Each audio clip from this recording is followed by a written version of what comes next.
விஷயத்தை நான் எங்க அப்பா கிட்ட சொன்னேன். இப்போ உனக்கு என்ன வேணும்?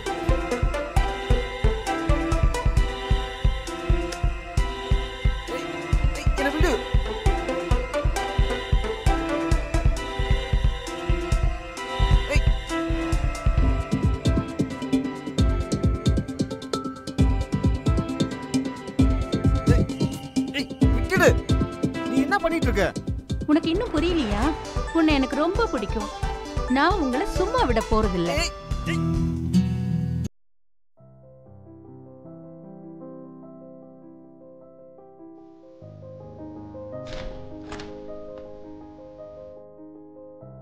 ஏய், உன்னோட பிஹேவியர் எனக்கு பிடிக்கவே இல்லை. ஏன் இப்படி பண்ற?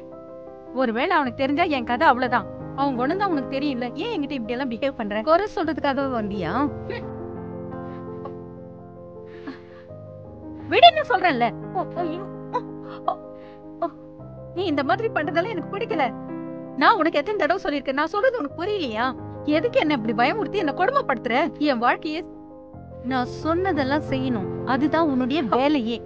கல்யாணம் முடிஞ்சா குடும்பம் குட்டின்னு போயிடுவீங்க. கல்யாணம் முடிஞ்சதும் உன் உடம்ப சொசைட்டிக்கா காட்ட போற. ஒருவேளை ரொம்ப அழகான நிறைய பணம் கொடுக்குற ஒருத்தன் வந்துட்டா அதுக்கப்புறம் நீ அவனை விட்டுட்டு போகாமையா இருக்க போற?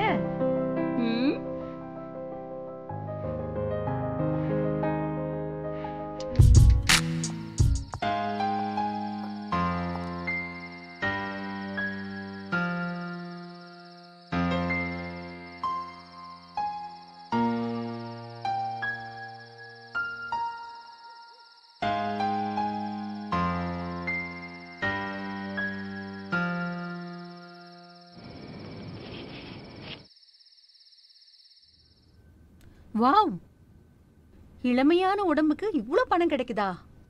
ஒரு ராத்திரிக்கு 50,000 ரூபாயா? வா.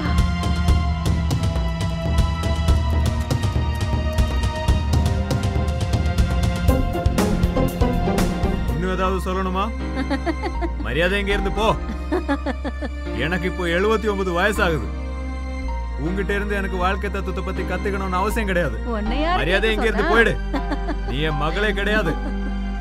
நான் எப்பவோ போக ரெடி. எனக்கு எங்க போனாலும் 50% கிடைச்சா போதும். நான் சந்தோஷமா இருப்பேன். மரியாதை எங்க இருந்து போயிடு. உனக்கு இனிமே இந்த வீட்டுல இடம் கிடையாது. ஓடி.